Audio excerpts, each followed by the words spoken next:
And I would like to start about the situation of the advertisers, because it has two points, two sides, first-party data. So it's the advertiser side, and the second one is the publisher side.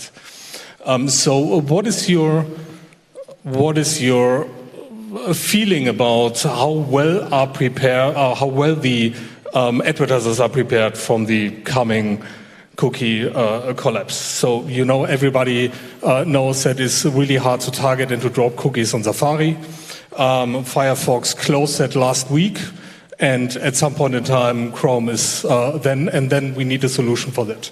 So there's only two solutions: contextual advertising, or we are switching to IDs. So.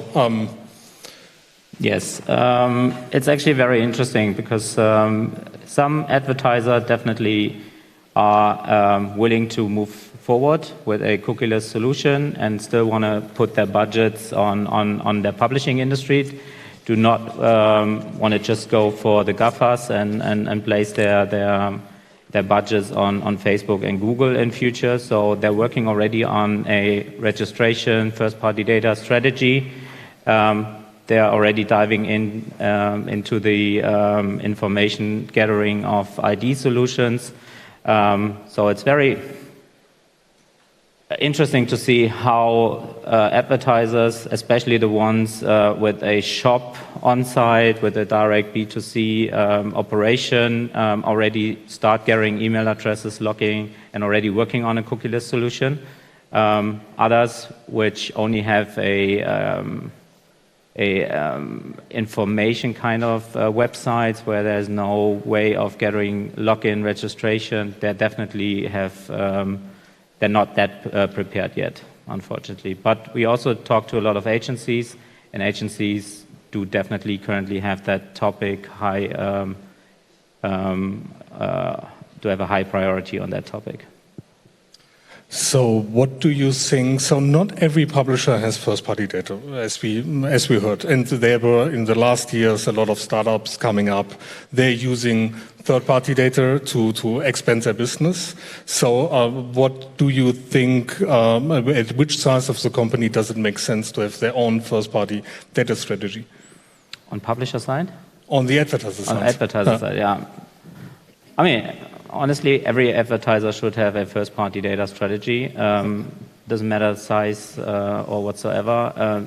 They should be aware that just analyzing a user and just gonna retarget them via a third-party cookie, that situation will be gone in future. So they need to make sure whenever a user visiting their website, they should get as much as information as they can.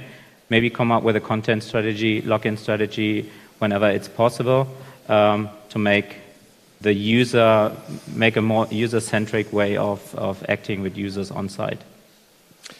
Then we're coming to the next point. So when the advertiser doesn't have enough data, for example, or when they want to expand their data, they obviously have to do acquisition advertising. So, and Achim, what is the situation with netID? So we heard that only up to 5% is only connected to the IDs. So what's your outlook of the future? How well does it work? What is the adoption rate from the users regarding netID? Because you have a lot of reach. Yeah. Hello. Yeah. I think that's actually an interesting question that I anyways wanted to get at these percentage discussions that we are having, right? Because it's actually a totally false view how to look at this. So what I can say from our perspective is that I would share Manuel's view that publishers are actually ahead of the game and compared to advertisers in terms of building their strategies, selecting their vendors, right? So we've heard Christopher speaking today, so there's a lot more ongoing in terms of building first-party data stacks on the publisher side. And we've seen a lot of pickup on the publisher side in the last 12 months specifically. We now have millions of users leveraging these products and actively consenting and stuff like that. So, and then the other question is, well, why don't we see IDs, right? And I think that's a totally false view, because that assumes that people that have first-party data just shove it into programmatic channels without thinking about where the data is coming to. And that's the second aspect, I think. When publishers invest in first-party data strategies, they not only do that, but then when they want to put that to work, so to say, in terms of audience targeting and maybe allowing cross-publisher campaigns, they want a very clear picture of how that data is processed, by whom, who may use it, and where can it go. So in a model that we have today, in a classical programmatic sense, where 400 third parties are involved in a bid request, no way publishers are going to do that with their data, and that's why there's not a big percentage of big requests with first-party information. So you will never see the real reach of these solutions or audiences just by looking at a random ad tech player into a bid request. And I think, to your point, I think that's where we will see clean rooms, we will see marketplaces, and where we will see publishers very selectively picking the platforms they want to work with their data, because they have much more responsibility also in terms of compliance, user transparency, data deletion when it comes to first-party data.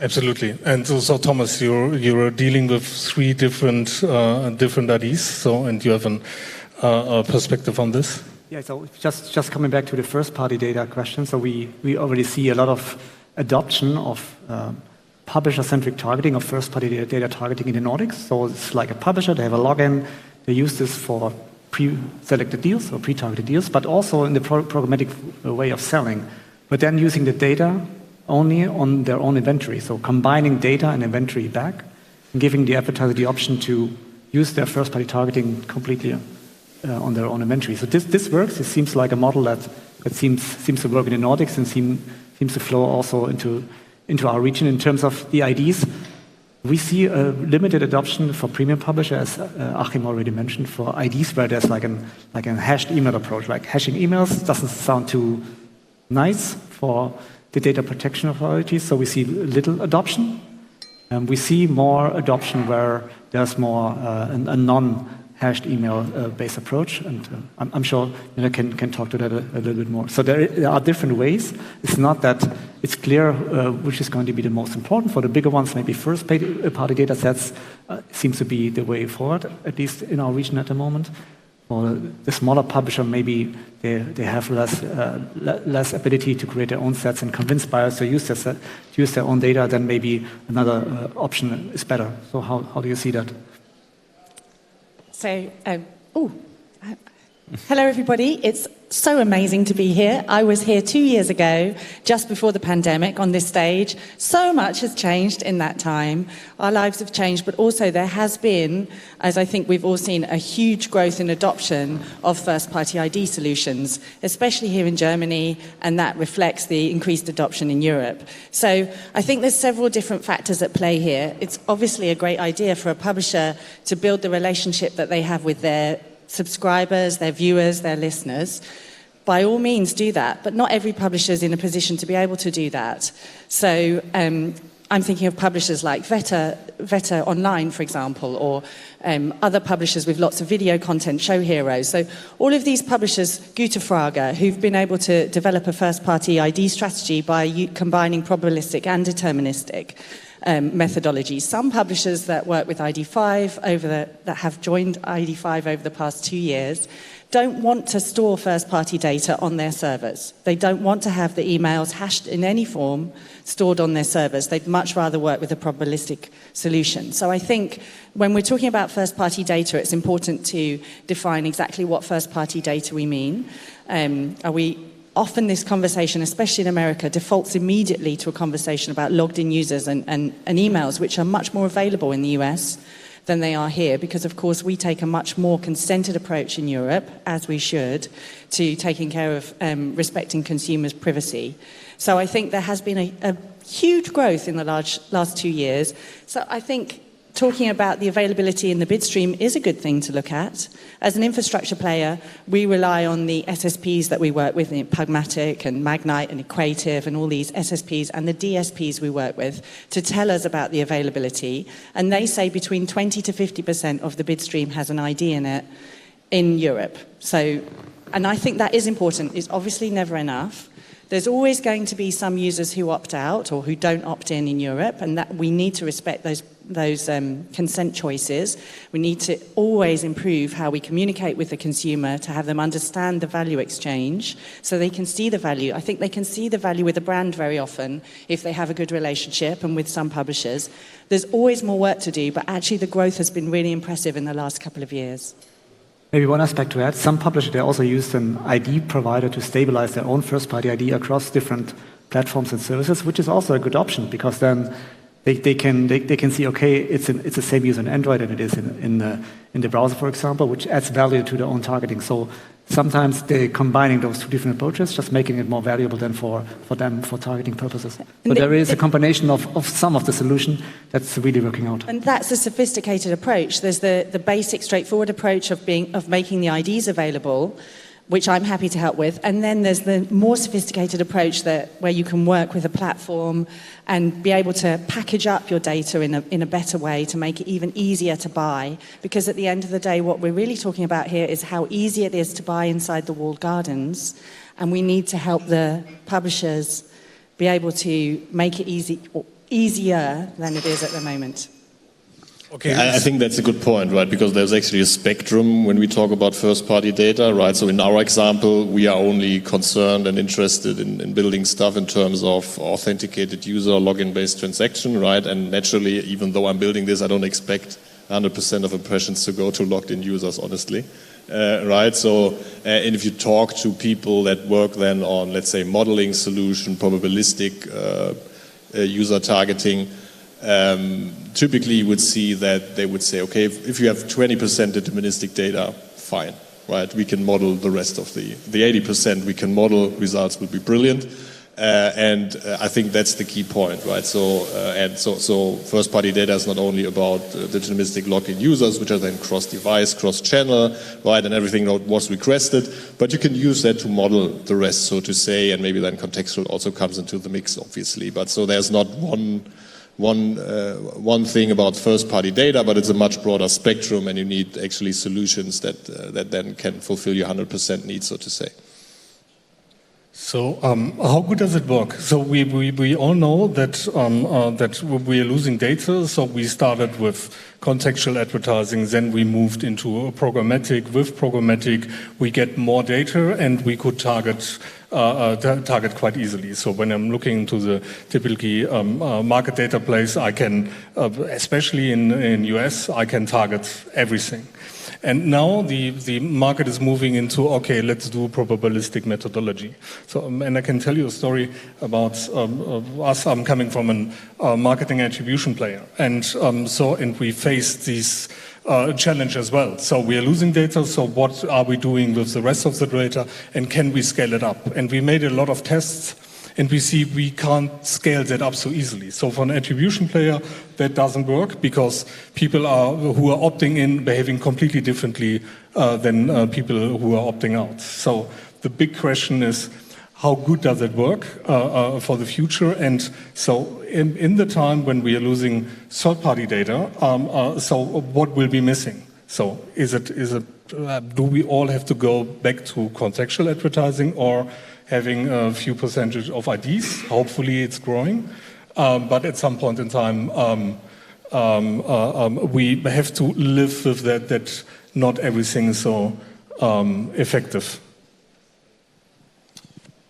Yeah, I think if you look at, so I will be referring like a little bit to the perspective of the advertisers, and I think it's exactly what also Manuel said, that the advertisers did their cleanup when it came to GDPR, so there are no longer any, or hopefully no longer any data pools popping up that are still not accurate to GDPR. And I think on this perspective, the advertisers really need to push forward to have more kind of first-party data. And this is exactly where you need to find a proper strategy when it comes to the upper or lower funnel. So of course it's much easier for a subscription-based advertiser to just think about which kind of ID can I use, or will I also promote to my clients? So because this could be a strategy to then have the kind of networking together with an ID supplier or whatever. And then, of course, it's much more difficult for a FMCG player to collect first-party data, and then they need to really find a proper strategy to collect these ones. And when I was at my time at L'Oreal, we tried to do this via sampling. So we tried to offer like special kind of samples to collect the email addresses and stuff like this. But of course, we were sure about that a lot of people are getting their fake email addresses or whatever in there. So we need to also, on an advertising perspective, make sure that an ID solution is understandable for our customers at the end. And this is the way you can boost like ID exception. But Carsten, I really wonder if for L'Oreal or for other FMCGs, the ID strategy is so important, because I would assume, I mean, branding also works without third-party cookies, so there is no need to track the users. I mean, if you can still track the viewability. So there is, I mean, you have a homepage event, it looks good. L'Oreal is wonderful embedded. So are all advertising in need of a real ID strategy if there's so much focus on branding? Maybe then it's a niche, so we always thought, well, remarketing is not going to work without cookies. Yeah, but remarketing is just a segment of the entire market. Branding is working, does work, and will work even without third-party cookies. Not sure about your perspective. No, like 100%. Like Micah said this earlier today, that there are two big targets for them. So the one is to drive brand awareness or consideration of your brand, and the other one is simply said like driving sales. And of course, it's much easier if you're very narrow in the lower part of the funnel. It's easier if you use data that is already there. But in the upper funnel, you're totally right. Maybe at the end, nobody cares about an ID strategy or whatever first-party data strategy, because it's still working at day X where we don't have any access to these kind of tools anymore. And this is like a thing that is really important, because I believe like there are a few advertisers today that really, like you said, Manuel, as well, that they are really thinking about what is my strategy for the future. But I think a lot are just looking at it, and compared to maybe the cookie layer, they're losing like 40 to 60% of their insights just because of this kind of layer, and they don't care because they still have some kind of data, and they try to just map on this one. So you're totally true, and I don't have the proper answer actually. So I agree with that, but what the main problem is that a lot of publishers cannot effectively monetize that inventory in Firefox, Safari, and Edge without an ID provider.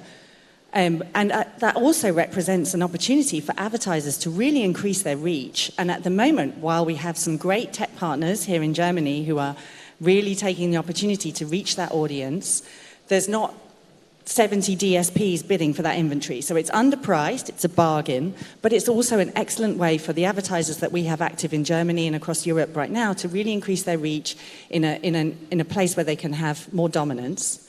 And then back to the point about branding, absolutely important, and often panels like this, there's been a lot of talk today about the cookie collapse, but we're not just talking about performance marketing here. It's important for branding, but it's also important that you frequency cap effectively, even with a branding campaign. And to do that, you need to work with a solution that can tell you if this user has been exposed and how many times the user has been exposed. And in a cookieless environment, we need a new way to do that in a compliant way. And also measurement, as you touched upon. It's really important that the publishers get the fair recognition for the role they contributed in the funnel, and that the brand understands how to improve the performance of the campaign next time, bearing in mind everybody who's made the contribution along the way. So targeting, retargeting, it's easy to understand, it's easy to see the loss that we have right now and the available data in the walled gardens, but we also need to consider optimization, attribution, etc.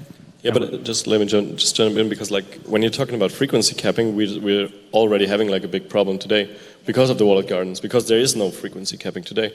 So no proper one, actually. And we would definitely run into a big problem when everything is not trackable, as you just said, and there will be a problem. CPMs will decrease, publishers will struggle with advertising revenues, and if this is not going to change, and an advertiser will not explicitly say, this is the solution we're going to work with, this is the standards we want to have in future without the third-party cookie, because we want to still track Safari, Firefox, and Chrome in future, I think we will run next year in a big problem for especially big publishers and smaller and medium publishers. Yeah, and I think that's a very important point that is often forgotten also looking at the discussion this morning, right? So because there's often the impression that first-party data is only about audiences, right? Which is not the case. It's also about measurement, and I think we'll see this afternoon a bit more about that, how that might play a role there. So that's a very often looked over scenario where people think, well, branding and who needs frequency capping and campaign control? Well, most people would want to have that. So it's a two sides of the same medallion, so to say, and so it's not only about audiences. So yeah, definitely. So we are facing a lot of problems. So in measurements, we don't have enough IDs. It's growing, but we are not there yet. But then at some point in time, we can expect in the next 1 or 2 years, so we are losing that third-party data which is not linked to an ID, and we've heard that we don't have enough IDs yet. Hopefully that will change in the next upcoming months, hopefully. But what will happen when Chrome is changing now? So maybe you have a perspective. Yes, for sure I have a perspective. I mean, yesterday there was a wonderful blog post about the privacy sandbox and what's going to happen there. What we see is that the delay of the delay and the delay of the delay of the delay makes the transition period even longer, which is good and bad. Good for those who have an existing business model, but also bad for the innovators that go into the future already. We see more and more companies being successful, and I was very happy to also hear about your multi-touch attribution modeling outside of third-party cookies, which is very important for advertisers, that they have the option to control the different contact points even without third-party cookies. So to see that the industry is there once there is the final stop of third-party cookies. So I believe that AdTech is prepared, the AdTech industry is prepared, and now we'll just see if the regulators and who else is looking into the privacy sandbox will decide once it's finished. But I'm not sure, Achim, about you. Do you also have an opinion on the privacy sandbox and the timings? Yeah, I think in general this notion of this kind of like weird hybrid world we are in is actually holding back a lot of investments and strategic planning, right? Because a lot of times, unless Google pulls the plug, a lot of people are actually holding back still, and I think that's specifically true for the advertiser side, which is actually surprising because when you talk to advertisers, at least when I do it, they say that, for example, the mobile channel is much more important to them than the browser channel, the digital channel, right? So let's say that the digital channel browser is 50% cookieless. The mobile channel doesn't even have cookies, so it's an interesting aspect that given actually the majority of digital spend most probably isn't even going into cookie-supported channels these days, a lot of strategic discussions and push towards these models that we have for the future is actually not stronger. So maybe we just have 30% that is cookie-backed now, but why aren't we investing more in these other channels? Because the ratio is much higher already. That's a really interesting aspect also in relation to the discussions around potential pushbacks on the privacy sandbox timeline. Yeah, absolutely. So you touch on a very interesting point regarding mobile IDs. I can remember at some point in time, many years ago, I was talking to a mobile attribution provider who's tracking all of these things, and he said, okay, cookies are dying out, but we have these mobile IDs, it's perfect. And now Apple and Google changed everything, so you have less data in the mobile space than in the cookie space. So when you're focusing on cookies, you are much better positioned right now. So. But Joanna, what's your international perspective on this? So we are focusing here more on Germany, German-speaking markets. You're running an international company. You have clients everywhere. So are we ahead? Are we good where we are? Do we have a disadvantage against other markets, or are we ahead in Germany? Germany is ahead. I'm very pleased to say there's a lot of action in Germany. There's a lot of publishers. Come on. But no, on a global scale, Germany and Austria are really ahead. Switzerland CPMs are so high, there's a lot of data available. But in Germany and Austria, There's a lot of activity, leading DSPs, local DSPs working hard on this, active now with campaigns now. Publishers are ready, a lot of ad tech is ready, a lot of German-based ad tech is adopting these first-party solutions, these alternative IDs. We have local players as well. It's a very positive market. The reasons are very specifically to do with GDPR, I think. And we launched our company around the time of GDPR. That was our focus. How can we protect the publisher data? How can we protect consumer data? How can we make this work for the long term? What's the balance between the amount of information a publisher needs to yield to make it still workable for the advertiser? So that was our focus, and that reflects the attitudes in Europe. In the US, it's very much about revenue. So in the US, it's how can we make more revenue? How can we make more revenue by adding more reach with the cookieless, the inventory that doesn't have a third-party cookie?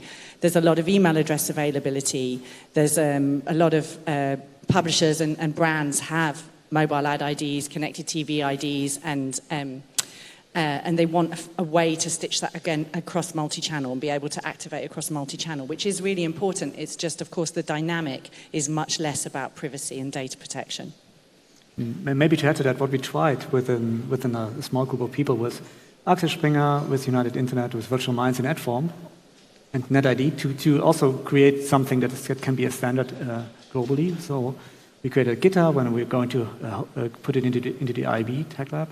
So to make a standard that is built on GDPR, built on the requirements of the publisher, how and first-party ID and other ID are transferred, but then make sure that this also works globally, because GDPR seems to be like an export product, so the requirements are the highest here in the region. That's why we are the best prepared for the future, because what's happening now is that the requirements are going to get higher instead of lower, also for first-party sets. So there is an advantage in our region, and we can be very brave, and we can be very, I would say, motivated to play the game from an ad tech perspective also internationally. Yeah, I think we'll see a lot of standardization also on the technical level for more privacy-centric protocols, right? So I think there are already now the new working groups for clean room standards and Tech Lab, right? The new seller-defined audience stuff is available. So, and I think we will also see a big revamp of programmatic OpenRTB in terms of first-party data-driven execution. So everybody is collecting first-party data, the advertisers, the publishers, but the real benefit is when you're combining that together. Is there a challenge that somebody doesn't want to share the data? Because how big is the challenge, and how do we overcome this?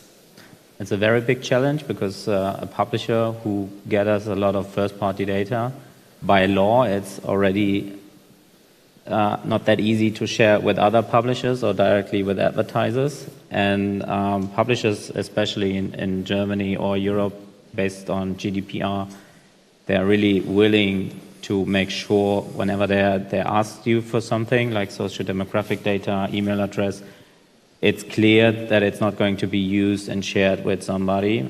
And if you do so, it's definitely not on a positive perspective from the users. They will definitely not respect that behavior. So we will definitely see when advertisers decide in future to book targeting based on first-party cookie, they will not just go on open programmatic and book it via their DSP. They will go back to a more PMP IO business with the publishing houses directly. We have big publishing house groups in Germany or in Europe, so it's not like you have to speak to thousands, but you have to speak to many. And publishers who do not have the first-party data power would definitely suffer a little bit more than others. Yeah, I don't think there is a necessity to share. So the way we're working is we're enabling the ad tech providers and the publishers and the and the advertisers to keep their data, just have an identifier to share in the bid stream, an identifier that can be understood by all the parties, but doesn't contain any data itself. So the data, the intelligence, how to use the data remains with the buy side and the supply side. The identifier is just the communication mechanism. And I think this is really important that you make the advertisers understand that it's not like about sharing your own real hard gathered data, but it's about like sharing some kind of information layer. And because like I worked for a company that is working in the critical infrastructure field, and of course we don't want to share any information at all. So this is the DNA of the company. But then you must really have the ability to make clear at some point it makes sense to have these kind of option to share in what kind of way ever. Yeah, and I think that's really an important discussion or point to put, right? So, for example, if you want to run a first-party targeted audience campaign based on publisher audiences as an advertiser, there is zero need to get access to any data. Right? It works exactly as it does today. The advertiser doesn't need to be concerned with any types of data processing, actually. Right? He's just booking the target and executing it, and that's it. Makes it even easier for the media agencies to just go back. So regarding data sharing, I always had the feeling there's a bigger problem on the publisher side. You can see that Google, Facebook, they closed everything because they were concerned that you are taking the audience group, learning from that, and then you are targeting them on a different property, which is maybe cheaper.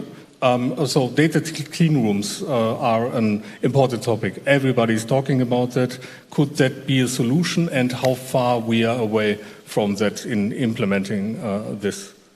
I mean, in my dreams, there is an easy button in a DSP, in an SSP, in a CRM system that just enables either it's a data clean room, it's an infrastructure or whatever.